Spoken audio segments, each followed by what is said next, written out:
Hello everyone, my name is Heather, and in today's video I'm going to tell you the 3 best and the 3 worst things about the cruise we took at the end of January 2023 on Royal Caribbean's Navigator of the Seas.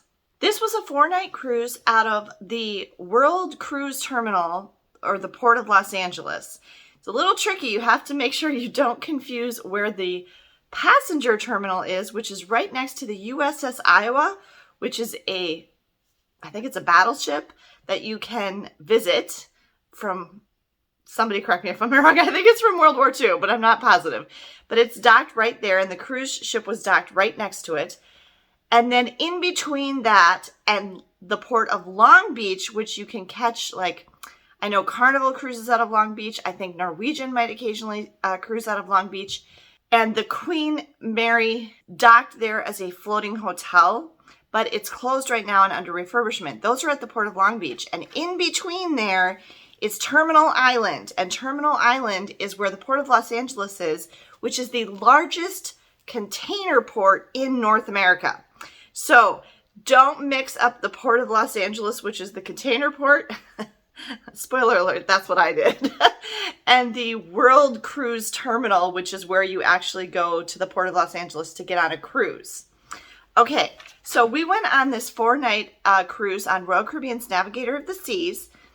It was January 30th through February 3rd. So it was 4 nights, and we had 1 sea day and 2 port stops. The sea day was first, and then we had a port stop on Catalina Island, which is actually part of California. And then we stopped in Ensenada, Mexico. I did this cruise with my 2 younger kids. I have 3 kids, Megan, who is in college, and my son, Ben, who is in high school. So it was the 3 of us in 1 balcony stateroom. If you haven't seen them already, there's been a whole playlist of the vlogs from that cruise, and I will put that entire playlist at the end of this video so you can go back and watch it if you haven't seen them already. I first did a video like this after our cruise that Ben and I took in October of 2022 on the Disney Wonder, and I will link that video up here so you can kind of compare them. I've decided that I'm going to kind of make this a tradition. I'm going to do the 3 best and the 3 worst things from each cruise that we take, so you can look forward to these videos after each cruise. Before I get to the 3 best things, I want to make a couple of additional notes, and this is kind of about what I've already mentioned about the quirkiness, if you will, of the Port of Los Angeles, okay? And also the fact that we were doing a West Coast cruise to Mexico in the winter. I talk about this a little bit too in my Disney Wonder vlogs, because that was also a West Coast cruise to Mexico, different ports of call, and a different embarkation port. On that cruise, we left out of San Diego. We only had 1 port of call. We went to Cabo San Lucas, all the way at the end of Baja, California. And we had 2 sea days. But something similar happened on both of these cruises, and I think it's partially because of location and partially because of the time of year. And that is, it's cold. Okay, we were not expecting this. You think about, okay, I'm taking a cruise to Mexico out of California. And certainly, compared to where we live here in Wisconsin, where it is still very much winter and there's snow on the ground outside, it's definitely much warmer there than it was back home. However, the weather outside on the decks on the cruise, not quite as much when you're actually docked or anchored and you're in the port of call. On those days, we could wear shorts and short sleeves.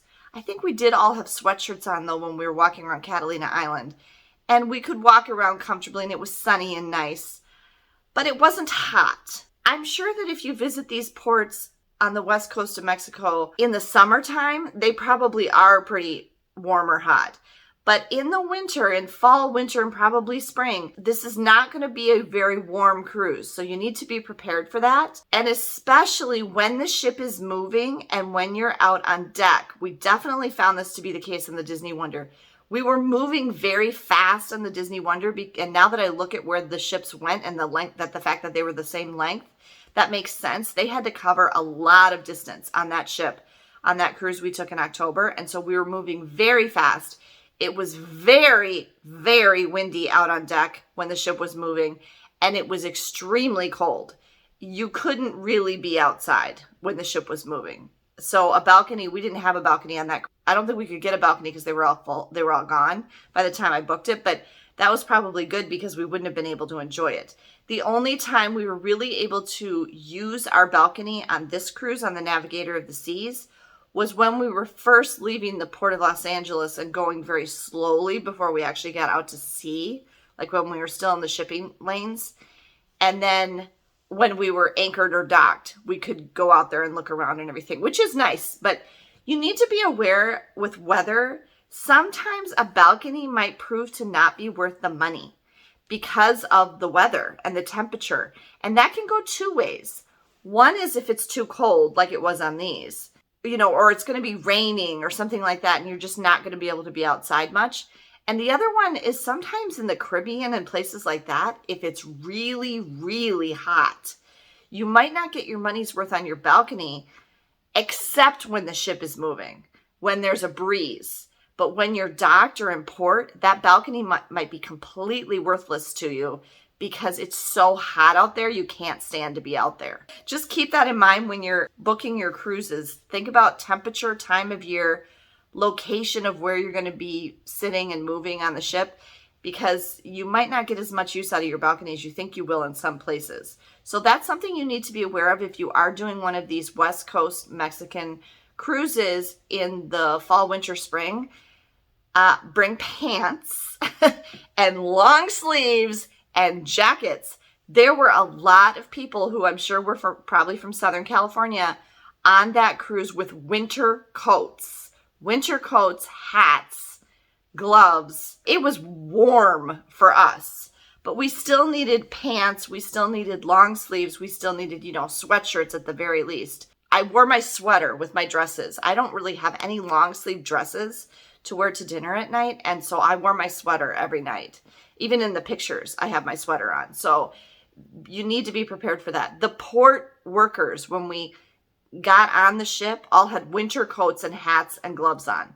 It's winter. It was January. So even in Southern California, you have to be prepared for cold weather on your cruise. So kind of need to think of it more of like a beginning or end of season Alaska cruise, if you will, and I kind of am starting to wonder if there's something about the Pacific Ocean that it's just kind of colder over there than down like in Florida and everything. So if you're used to going out of Florida all the time and you're used to it always being hot, it's not the same when you cruise out of Los Angeles or San Diego, or probably San Francisco too. Okay, the other quick note I wanted to make, going back to the thing about the port and how it's this big container port. It is not the most attractive port to cruise out of. It's not pretty like when you cruise out of Miami, for example, and there's all those beautiful, expensive homes and, the river is gorgeous and you see all the other ships and everything like that. We were the only ship there. We were the only cruise ship there. We did see when we were coming over the terrifying bridges, which I'll talk about that in a second. When we were coming over, past the Port of Long Beach and then to Terminal Island and then over to Port of Los Angeles, because we had flown into John Wayne Airport in Santa Ana. So we were coming from the east. We could see there was a Carnival ship in port at the Port of Long Beach, which I cruised out at about the same time as us. But otherwise, I don't think more than one ship, somebody correct me if I'm wrong here, I don't think more than one ship can cruise out of either the Port of Long Beach or the Port of Los Angeles at the same time, like on the same day. So you're not going to see a whole bunch of other cruise ships in port with you like you would even in Port Canaveral or Miami or anything like that. So you're probably going to be the only ship there. And you are completely surrounded by huge shipping containers and huge container ships. Now, it's not pretty, but it's actually very interesting. It was fascinating to us. They've got all the big cranes where they take the containers on and off the ships. A container ship left ahead of us. They actually told us, our stateroom attendant told us, that we actually had to wait for that ship to go before we could leave port. And so it was actually fascinating to see the process of how the shipping container port works, because it's a very, very busy container port. There were trucks lined up with shipping containers on the bridges like crazy. And I mean, it's a very busy, active place. And we were leaving on a Monday, so it was a work day. And I mean, they probably do it all week long. I don't know. But so just be aware of that. If you're leaving out of the Port of Los Angeles or the Port of Long Beach, probably too, it's not going to be pretty or attractive, but it is going to be interesting. Now, I have to give a warning to folks like me who have a problem with very high, very narrow bridges or with heights. If you come the way that we did, you have to cross two extremely high, very scary suspension bridges. It's the something Vincent Bridge, and then the other one I wasn't aware of. I knew about the one bridge I was going to have to cross, which I actually crossed second, but I didn't know about the one before that. And when we first crossed that, I thought, oh, maybe they replaced it because this doesn't look like the pictures I saw. No, there's two. Terminal Island is in the middle, and there's one suspension bridge that's newer that crosses from the mainland, if you will, to Terminal Island. And then there's another suspension bridge that crosses from Terminal Island to the mainland on the west side. So depending on which way you come, you are going to have to cross one, or, well, you're going to, if you cross one, you're going to have to cross both, because the only thing on Terminal Island really is the shipping port. And I made that mistake and followed the signs to Port of Los Angeles, but that was for the shipping containers. That wasn't where I was supposed to go. So then I had to go around, and then that's when I realized I have to go across the second bridge too, which was awful. Okay, so I didn't have a problem with bridges when I was a kid. There's a couple things, like since I became a mom, that I really have trouble with. One is going over very high bridges. I don't know why. I think it's because and I don't know if I would be okay if my kids weren't in the car. But I hyperventilate. I start to shake. My palms start to sweat. I get very, very scared and anxious when I have to cross a really high bridge. My oldest son, Andrew, who's at law school in New England, there is a suspension bridge right by where, there's a few of them, right by where he lives.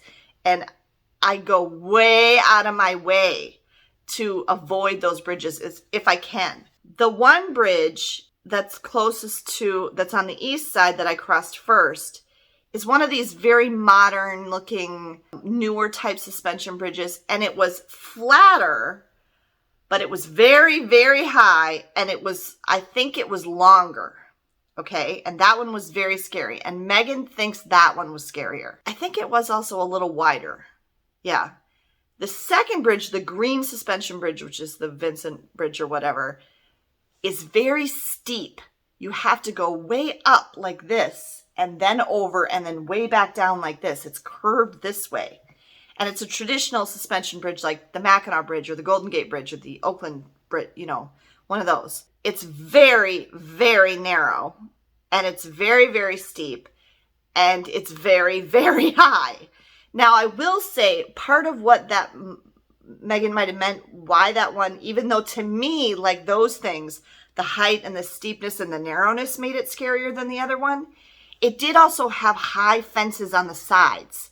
So unless you were purposely looking over the side, like my kids probably did, but I couldn't do because I was driving, it did disguise that a little bit from you going over it. Now, you're going over both of these bridges very slowly. They make you go down to 45 miles an hour, and you really do have to be careful because you're on these bridges with hundreds of container semis. So there's all these big trucks with all these shipping containers on them all around you. So just, picture that, if you will. If this is something that scares you, you need to be aware of this if you're going to cruise out of the Port of Los Angeles. I just wanted to warn you about this because this was very terrifying for me and very difficult. And when I got to the port, I was still very freaked out by having to cross those bridges because then you're there and then you're at the cruise ship right after that. And I was still quite in a state when we dropped off our luggage with with one of the guys that handles your luggage. I can't think what they're called right now. And he was so nice to me. He was so calm and so chill.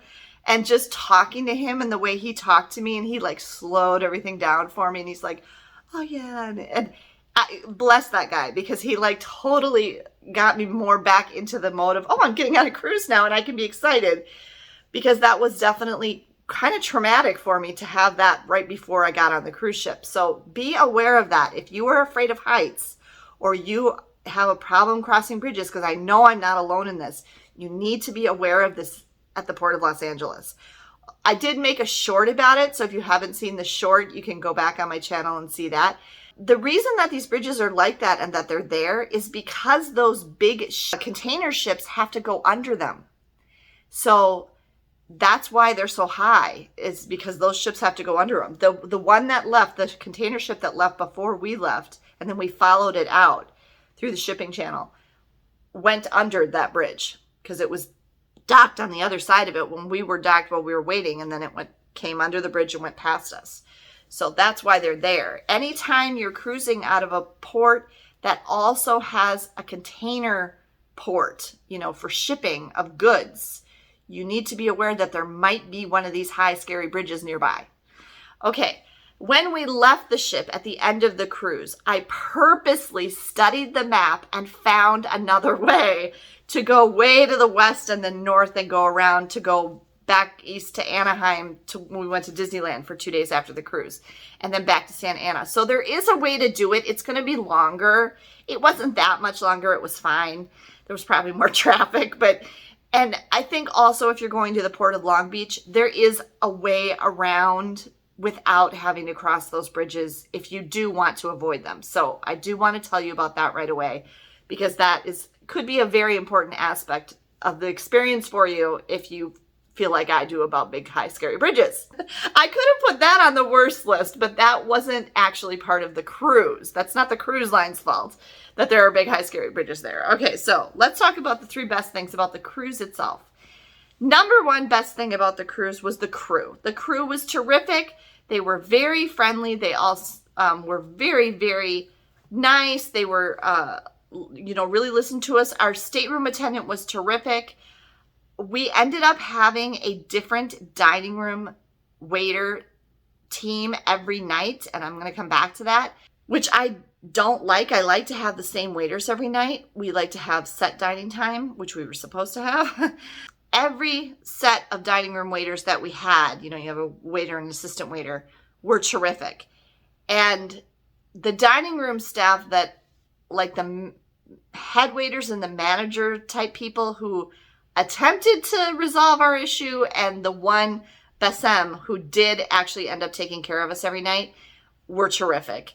Just everybody we ran into, very friendly, very nice staff, very good crew. I mean, they were great. So the crew was terrific. Second best thing was the food. We really enjoyed our food. We've enjoyed our food on all of our Royal Caribbean cruises. We find the food to be very good, both in the main dining room and in the buffet. I do enjoy the Windjammer buffet a little bit more than Cabanas on at least the older Disney ships. I'll have to let you know when we go on some of the newer Disney ships. We did like the buffet selection and the quality of the food in the Windjammer buffet, where we ate a few times. And then we did have all 3 meals, breakfast, lunch, and dinner every night in the main dining room, and found the food to be very good. The quality of the food was very good. The presentation was very good. We were very happy with the food. Third thing, and this was such a pleasant surprise, and this was definitely the best thing about this cruise.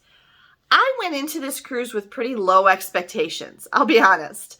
I didn't really do much research about the ship ahead of time. This was my 3rd cruise on a Royal Caribbean Voyager class ship. The first one I was on Explorer of the Seas on my honeymoon. The second one was on Mariner of the Seas with my same 2 kids, and we were bored on that one, and we didn't really enjoy it. It had just come out of a refurb, and it had a whole bunch of new stuff on the top deck and stuff, but all of it was kind of like a one and done. Like once you did the slides and once you did the sky pad, although we did them more than once, and the things like that. Okay, I did that, and we just found like the activities and stuff on Mariner to be kind of lacking, at least when we went on it in 2018. But this ship just surprised the heck out of us with how many activities they had. And I really have to put this up to the cruise director. Oh, what was his name? Megan would know. The cruise director was terrific. He was fantastic. And he participated in a lot of like the game shows and stuff that we went to. And then the entertainment staff was just great. And we go to a lot of the activities and entertainment. And so the entertainment staff on ships tend to get to know us And like Megan sang karaoke twice on 2 different nights. And so, I mean, they get to know who we are because we participate a lot. We go to lots of trivia. We go to like all the game shows. We really like that stuff. And we were so impressed with how many different activities they had on this ship. They had so many different entertainment and activity offerings all day long, every day. Some kind of show to go to, multiple shows to go to every night, a game show every night or day. I mean, there was just so much to go to. I was so pleased. We never got bored. We actually had more to go to than we could squeeze in, which hadn't happened on a Royal Caribbean ship before. I mean, I think we did have that trouble a little bit on Harmony, but the problem on the big Oasis class ships was more that we couldn't get into things because there wasn't enough room in the venue for the number of people that are on the ship. And I made a video all about that. That's a problem on the bigger ships on Royal Caribbean. I'm really wondering, does anybody know what's it like on the Freedom class? The Freedom class, which is Independence, Freedom, Liberty of the Seas, are in between the size of the Voyager class ships like Navigator was, but smaller than the Oasis class ships. Let me know about those, and also the Quantum class ships, because we're going on one of those next year.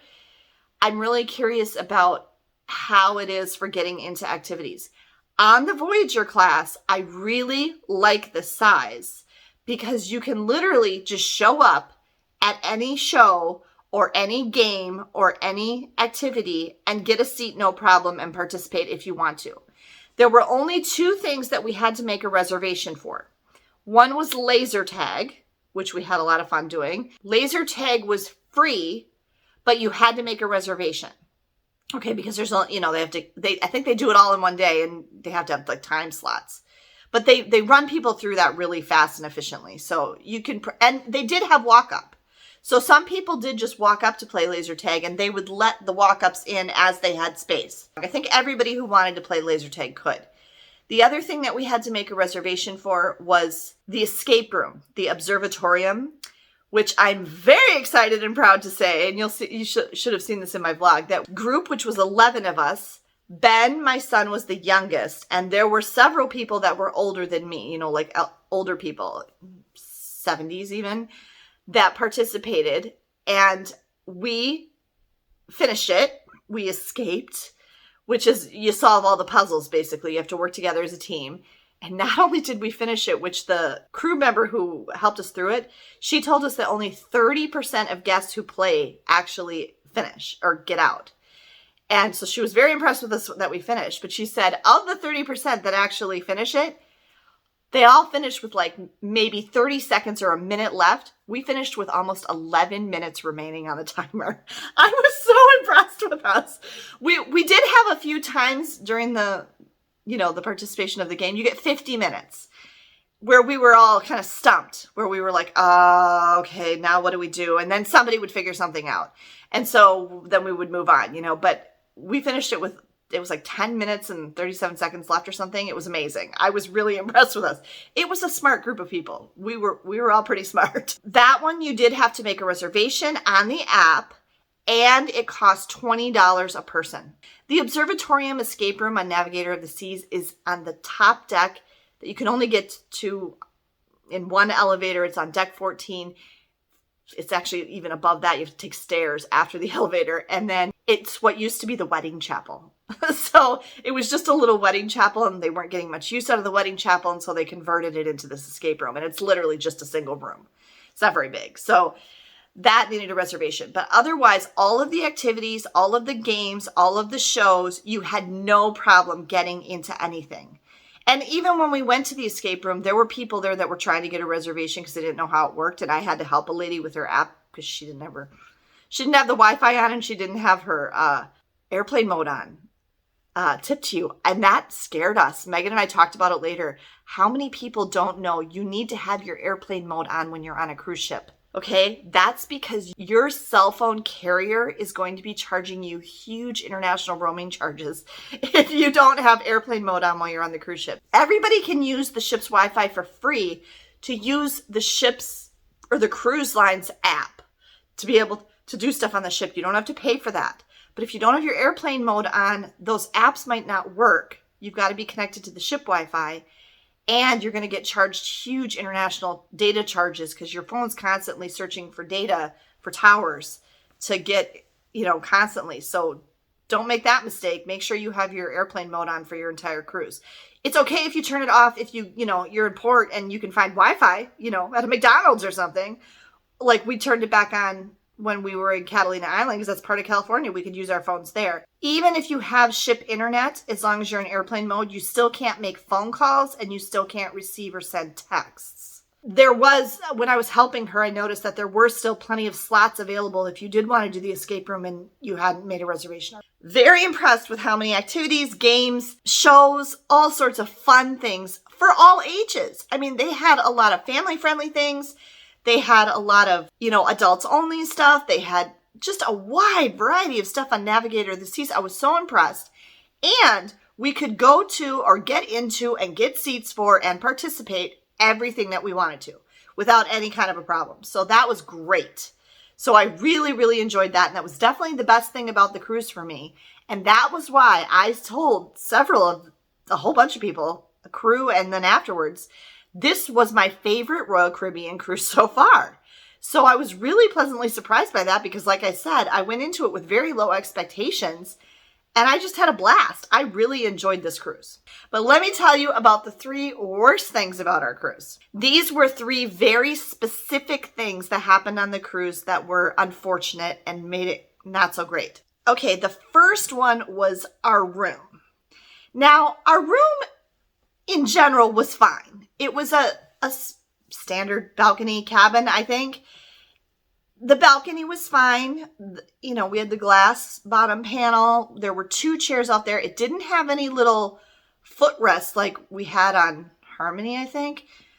And it had a big table. The big table would have been nice, like if you wanted to have room service and eat out on your balcony. However, the big table did kind of get in the way when we were trying to, we had to scoot the chairs around and stuff out there if we wanted to all be out there.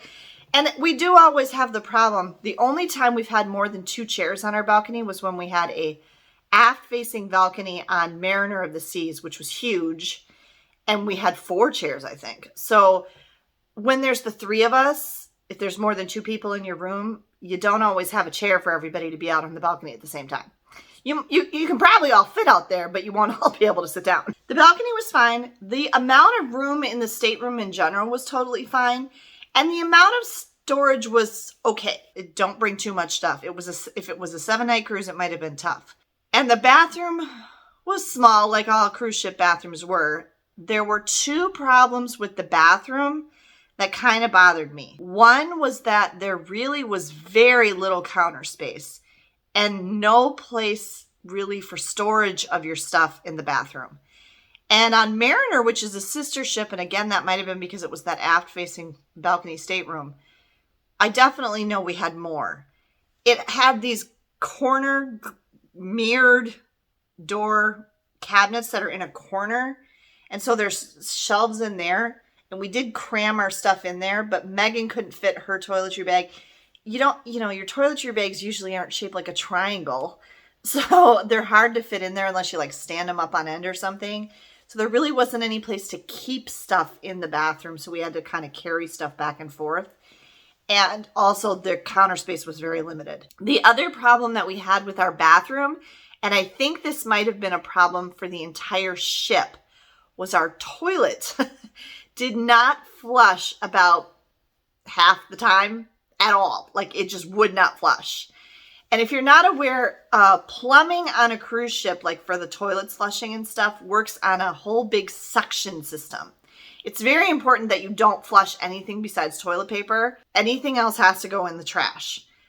People throw things in there that they shouldn't sometimes, and that can clog the whole system up, and it's really a mess and a pain for maintenance on the cruise ship, so please don't do that. But in addition, just it didn't seem like the suction thing was it's like it wasn't even turned on some of the time. And I noticed a few times in the public restrooms that people had made little signs not flushing, and left it on the toilet. But then when I used that toilet, it flushed fine. So it was just at certain times, it was the whole system was off. You'd push the flush button and nothing happened at all. It wasn't it was trying to flush, nothing. Because if you've been on a cruise ship and you hear how those toilets flush, like you push it and it's like, whoosh, you know, it's really significant loud noise and it's very powerful. And it's like, it just wasn't on. So that was kind of a pain. And then the real thing that we had an issue with our cabin, our stateroom, was the bed configuration.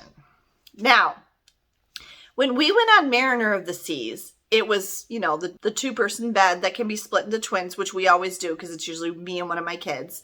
And then we had a double sofa bed. It actually was, it didn't convert like a traditional sofa bed like you have in your house, like it comes out this way. It flips over, and then it was actually wide enough for two people. And Ben had that all to himself on Mariner of the Seas.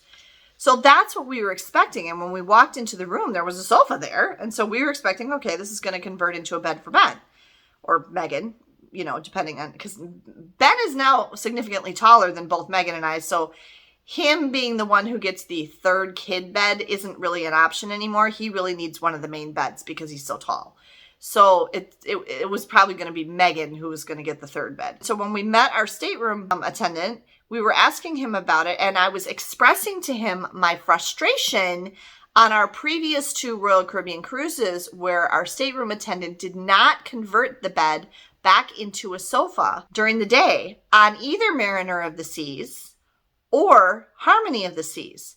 So we basically lost the use of our sofa for the entire cruise. Because on both of those cruises, the stateroom attendant left the sofa converted into Ben's bed for the entire cruise and never made it up as a sofa during the day. And I thought, what the heck? And I asked about this in a video I made on Harmony. And on Harmony, I specifically told him that I didn't like that they did that on Mariner and asked him to please turn it back into a sofa during the day every day. And he didn't do it. And I don't know if it was a language thing or he didn't understand what I was saying or what. But we were pretty peeved about that. On Disney, they automatically tuck those beds away, those extra beds for the kids, and the sofa is a sofa all day, every day. On Disney, you don't even know there's a bed there. So they take care of that for you automatically. You don't even have to say anything. So I was really frustrated with Royal Caribbean. I was starting to think this was a Royal Caribbean thing. But our stateroom attendant on Navigator said, oh, they shouldn't have done that. They should be turning it back into a sofa during the day. And I'm like, thank you. And I was like, okay, this guy knows what he's talking about. And we talked to him about his experience working for Royal Caribbean. And this was like his 8th, 10th contract. And he said he kept getting promoted. So there must be, you know, levels or ranks of even stateroom attendants. And he said he got promoted several times. So I think he was pretty high up there in stateroom attendants and a pretty good at his job. And he'd been on a lot of different ships. He was like, oh no, that should be a sofa during the day. But then he told us, oh, yours isn't a bed. The sofa's not a bed. And we're like, what? Because that's what we were expecting. And so we said, well, where's the third bed? And he said, oh, it comes down from the ceiling. Okay. We expected it to come down like, there were 3 options that all would have been better than what it actually was. Number 1, it could have come down over the sofa. Like a bunk over the sofa. That's how it is on Disney. The lower one also turns into a bed. But even if the sofa stayed a sofa, the bunk could have come down over the sofa. That wouldn't have interfered with anyone else who's sleeping. Okay, but nope, it wasn't that. It could have come down directly over one of the twin beds. So it was like bunk beds. You know, one here and one here, right on top of each other. Nope. Or it could have come down from the ceiling on the opposite side of the room from where the heads of the 2 twin beds were. So like the 2 twin beds were over here, it could have been over here and come down. Nope. It came down, and if you've seen the videos, you've seen this, and I also put it on Instagram. It came down, so here's the 2 twin beds, and it came down right here over our faces, this way. So like I'm laying here and Ben's laying here with our feet that way, and the bunk was here. It was so weird. And it was a huge problem because several reasons. 1, we all hit our heads. Ben hit his head pretty hard several times. It made it very difficult you couldn't sit up in bed at night and read. Megan took the top bunk and she could sit up all the way up there. But Ben and I could not sit up in our beds when that bunk was down. And once he took it down the first night, he left it down for the whole cruise. Which that made sense because it's the beds. You're not disrupting a sofa or anything. And I'm sure that was very difficult for him to make. This is how I explained it to the kids. Why it made me feel so claustrophobic, because I'm a little bit claustrophobic. It made me feel like I was in an MRI machine. Because the bunk was right here, like in my face. And so it made me feel really like I couldn't move because this thing was right here. You know, I was afraid I get up during the night to use the bathroom, you know, or whatever. I'm going to sit up and I'm going to whack my head. And so that really made me nervous. And then also the ladder was right here and it blocked my nightstand. And so once the ladder was there, I couldn't get to my nightstand anymore from the bed, which made the nightstand kind of useless. The only way I could get to the nightstand was if I was sitting on the couch on the other side of the ladder. We really did not like this bed configuration at all. And we were very confused and we thought, okay, this must be something with Navigator of the Seas. But then we talked to another family that we kind of made friends with on the cruise, and they had 2 kids, and they had the double sofa bed. So I'm like, ah! So I think what it is there's rooms that are configured for 3 passengers, and there's rooms that are configured for 4 passengers. And we had one of the ones that was configured for 3, and be aware, that's what the 3rd bed is. It's not good. I really wish they would redo those. They could definitely have a berth that comes down from the ceiling, but it should be in a different place. Megan also said it was very difficult for her to get up there. I mean, just awkward, first of all, because she's an adult person. And the steps of the ladder, the rungs of the ladder, were too far apart. So she had a lot of trouble climbing up there. And we were saying, if they're too far apart for you, how's a little kid supposed to get up and down there? The second worst thing, sorry, these all involve kind of a story. The second worst thing was our dining room fiasco. Now, our dining experience ended up being okay. And like I said, the crew was great and the food was really good and we had good meals. But here's the situation. I had selected main dining room fixed seating at 5:30. Okay, I was supposed to have set dining at 5:30, which meant I would be at the same table every night.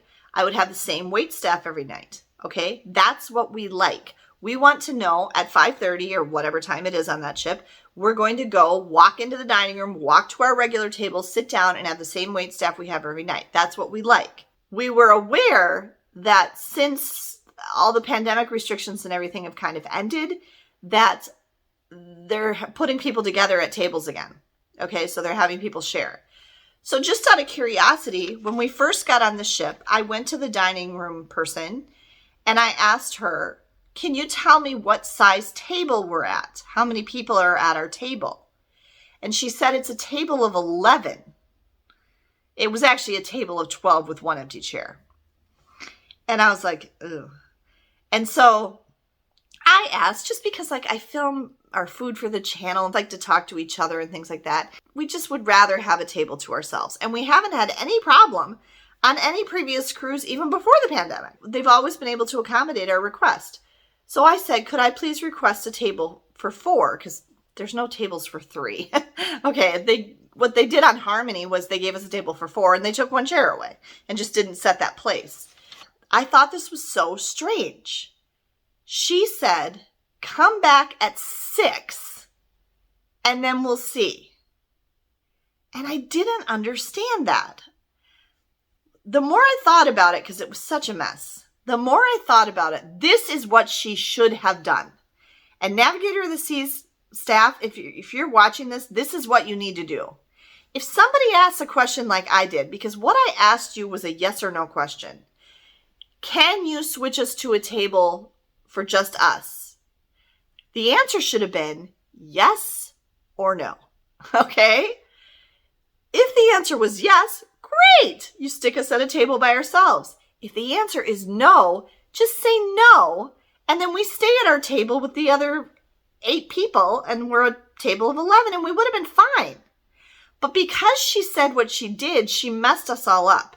Because then we never went to our table for 11 on that first night. We never met the other people. They didn't know anything about us. They thought they were by themselves, and I'm coming back to that, and it was a big mess. So I didn't understand why she was telling me to come back at 6 o'clock, because on the Disney Wonder, my previous cruise, I had done the same thing. I went to the dining room manager the day we got on the cruise right away and said, can you switch us? We were at late seating. I wanted early season, and he said yes. And I said, can you switch us to a table by ourselves for 2, because it was just Ben and I? And he said yes. And he switched us, and it was no problem. And so then when we went to dinner, we were all set. Okay, but she told me to come back at 6, and my dinner time was 5:30. So we were already confused. First, I came back at 5:40 because I said to the kids, I said, she can't really mean I'm supposed to come back at 6. My dining time is 5:30. So I went down there at 5:40, and there was a little bit of a line, and I waited in the little bit of a line, and when I got up to her, same woman, she snapped at me. She said, I told you to come back at 6. And I'm like, okay, sorry. I still didn't understand why she was saying that to me. And so we went back to our room for 20 minutes, and then I went back down at 6. Well, now there was a huge line of people waiting to talk to her or whoever was manning that computer. And I waited like half an hour, 45 minutes. And everybody else in the line got their situation handled. And I was still standing there. And 3 different manager guys had come and talked to me, but none of them ever did anything. They would come and they would listen, and they're like, okay. And then they would walk away. We finally got seated on deck 3. We were supposed to be on deck 4 at 7:30. And our dining time was like 5:30. I was really upset. And the situation had still not been resolved. It was like different people would talk to us, and then they didn't do anything. And then I didn't understand what they were doing. It was so confusing. They would say, okay, and then they'd walk away. And it was like, what? So what are we supposed to do? We want to eat. It was so confusing. And I figured out that deck 3 was the My Time dining deck. That if you wanted My Time dining, where you either make a reservation each night or you just show up, and then they seat you as they have tables available. Now, I will tell you, if it is important to you to have a certain size table, or you want a table to yourselves, like just a table for 2 or a table for 4, you're more likely to get that if you do My Time dining. But with My Time dining, they're just seating you as stuff is available kind of thing. Unless you have a reservation, which I never really figured out how to do. So we ended up eating very late on deck 3 the first night. The second night, I went during the day again, at lunch, because we went to lunch, and I asked at lunch, and I talked to somebody else, and they said, this guy, I'm going to take care of you. Yeah, no, we're going to handle it or whatever. No. I asked, is our table still this? I went and they looked it up on the computer, and I said, are we still at this table for 11 at 5:30? And he said, that person told me yes. At lunch on the second day. And so I said, okay, fine, we'll just do that, because we wanted our 5:30 dining time. We went at 5:30. We went to that table. We sat down, and it was a single mom with 5 kids. And I was very nice. I got there ahead of my kids. They were a little behind me, still getting ready. And I smiled and said, hello, everyone. They looked at me like, who the heck are you? And what are you doing here? And why are you trying to sit at our table?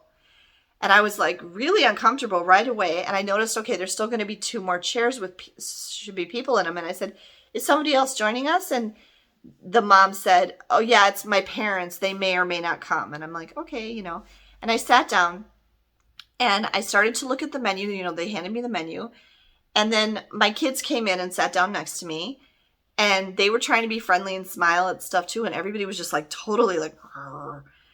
And it was this mom and her kids, and they were all younger than my kids. The oldest one was maybe Ben's age or a year or 2 younger, down to little, like a preschooler.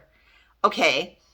And right then, the waiter came up to me and said, ma'am, I don't have you on my list. I don't have you at this table. But this was the table we were assigned to on our SeaPass cards that we were supposed to be at for the whole cruise. And so I'm like, great. And right when he said that, the littlest kid whipped up the tablecloth, goofing around, knocked over all the water, and spilled glasses of water on my cell phone that I had laid on the table. So I said, you know what? We'll go talk to somebody and take care of this. I snatched up my cell phone and we bolted. I was so annoyed. And so I told the kids, I'm like, we're not eating with them. And they're like, no way. And so I gave Megan my cell phone. She rushed off to the bathroom. She took the cover off for me and dried it all off, and it was fine, but because she did it right away. And I went out to the management again and kind of at this point was raising a stink because I'm like, what the heck? You know, I'm like, first you do this to me. Now you tell me this is my table. And then the waiter tells me it's not my table. Where are we eating? You know, what's going on?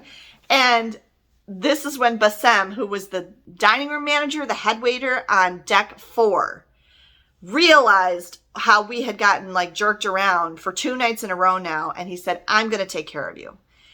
And so he got us a very nice table for 4 that night, closer to like the balcony where you overlook deck 3. Was still within sight of that other table we had just left. And he's like, here you go. I'll take care of you every night. You come to me. Now, he did still say, come to me at 6, which I never understood. But he said, come to me at 6 every night and I will get you a very nice table for yourselves. And I said, thank you. And he did. He got us that table for 4 that night.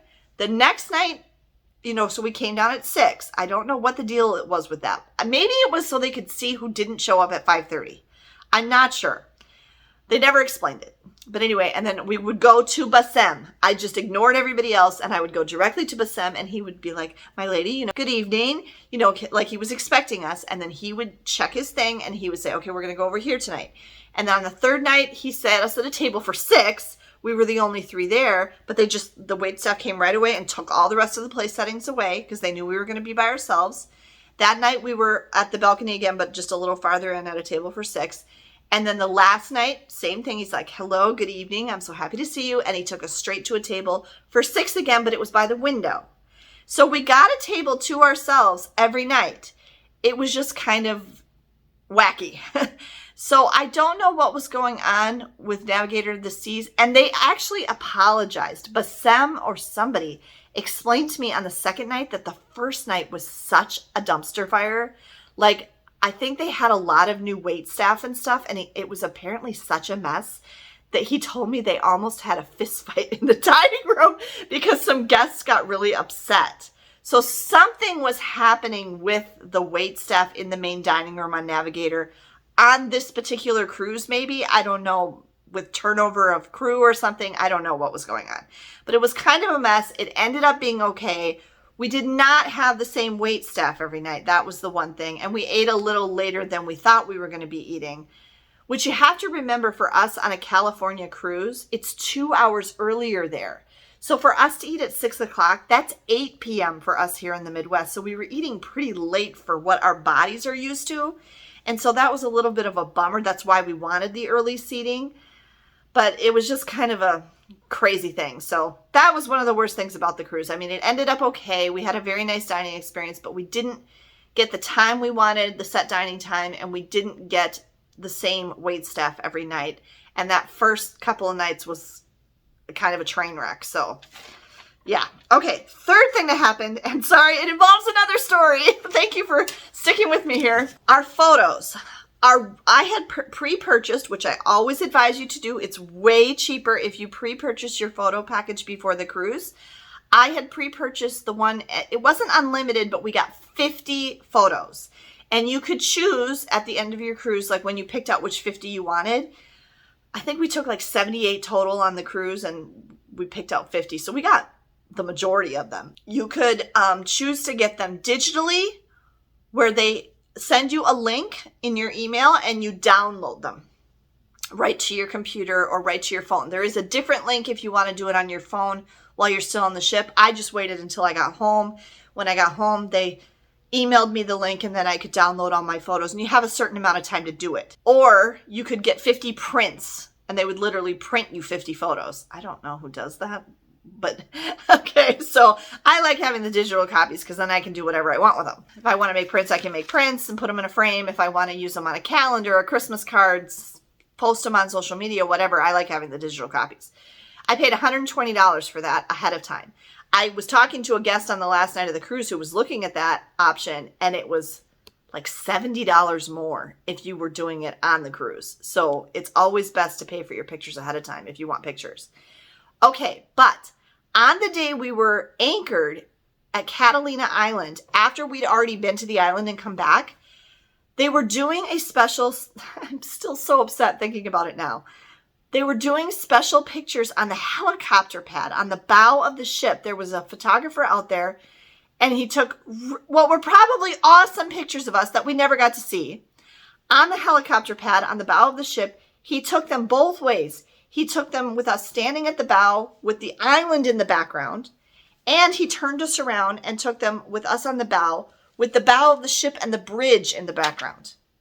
We didn't get these photos because this was apparently separate. And they didn't show up at night on the computers in the photo center. They weren't there. And 3 different people I asked, how do we get those photos we took on the bow of the ship? How do we get those photos? And they all said the same thing. It's separate. But nobody explained to me, well, then how do I get them? Nobody told me how to get them. Nobody gave me, give me a card or a flyer or something that has the information on it. Nobody gave me anything, not the photographer, not any of the crew in the photo center. And so I had no idea how to get these photos, even though I asked the photographer and 2 or 3 different people in the photo center, how do I get those photos? Nobody explained to me how. They just all said, it's a separate thing. But nobody ever explained to me, well, then how do I get them? And then by the time we got off the ship and everything, I kind of forgot. And it wasn't until I'd been home for, a few days, and I was going through our photos that I went, oh, I never got those photos that we took on the helicopter pad on the bow of the ship. I'm like, shoot. Okay. On Disney, in October, on the Disney Wonder, they were part of our package. I realized after we got home, our photos that we took with Pluto are missing. They were missing. Okay? It wasn't anything separate or extra, but they were just missing. We just didn't have them. I contacted Disney Cruise Line. They had to do a search. It was weeks later. They found our photos with Pluto, and they added them to my thing, and they sent them to me. And I got them weeks later. Royal Caribbean, this was probably 2-3 days after the cruise ended. I figured out who I had to call, and they transferred me to the right person and everything. And they said, oh, no, sorry. They delete all those photos as soon as the cruise is over, and they're gone. You can't get them now. I was really mad because we never got to even see them. They were probably really cool photos. I mean, obviously we wanted the photos if we went out there and took the photos. And nobody explained, despite me asking multiple times, how do I get these photos? Nobody explained to me how to get them. And then they were just gone. I mean, it was as if we hadn't done it at all. So that was definitely a big problem with communication by that photographer who took the photos, who should have explained to us where to go or what to do, or by the photo staff crew who did not explain when I asked them, how do I get these photos? They just said they're separate. They never explained to me how to get them and to make sure I got my photos. So that was a real bummer. So these were 3 things, the worst things. The room, the room was, that's how that room is. Okay, but the dining seating fiasco and the photo fiasco, something was going wrong there with crew and management of the situation. So those were definitely negatives of this cruise, but I will say that these couple of negative things that happened were far outweighed by the positives of the cruise. I was mad about the photos. I was very frustrated with the dining situation those first 2 nights, but it didn't make me so unhappy that, I didn't feel like I had to go complain to guest services or write a nasty thing. I mean, I did mention both things in my survey at the end of the cruise that they sent me. But the cruise was still a very fun cruise, and I had a very positive, fun time, and it was a really great cruise. So I would highly recommend Navigator of the Seas out of the Port of Los Angeles if you're interested in taking a West Coast cruise. We had a great time. Like I said, I was very pleased with the activities and the entertainment, and we had a very fun time on this cruise. So that was our 3 best and 3 worst and a whole bunch of other fascinating information about this cruise for you. I hope that you enjoyed this video. If you did, or you found it interesting, helpful, entertaining, whatever, please be sure to give me a thumbs up. And if you haven't yet subscribed to the channel, make sure that you subscribe so on our upcoming cruises, when I do a video like this where I tell you the 3 best and 3 worst things, you are sure not to miss it. Thanks for watching, everyone. Have a great day and safe travels.